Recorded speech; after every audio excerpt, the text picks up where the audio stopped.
Durant les 8 premiers chapitres de l'évangile de Marc, jamais le nom de Christ n'est prononcé dans l'espace du récit.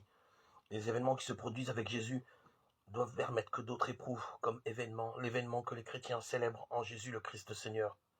Comme pour valider cette manière d'enseigner, l'évangile de Marc fait ressurgir à 2 reprises la figure de Jean-Baptiste. Lorsque le roi Hérode s'interroge à propos de Jésus, Marc 6, 14, 15, et lorsque Jésus lui-même interroge les disciples à son propos, Marc 8, 27, 28.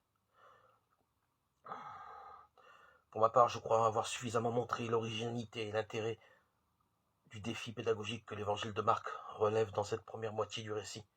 À partir du chapitre 8, l'évangile commence à privilégier les événements que Jésus vit lui-même, en particulier durant sa passion à Jérusalem. Maintenant, on touche au cœur de la foi. Personne, en effet, n'imagine qu'un projet d'annonce puisse faire l'impasse sur un élément aussi central. On estime même que c'est à partir du récit de la passion que l'évangile de Marc s'est constitué. Mais où se situe exactement la responsabilité?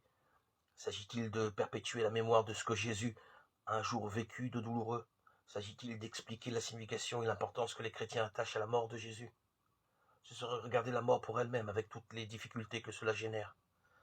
La passion de Jésus cristallise sur elle tellement de malaise.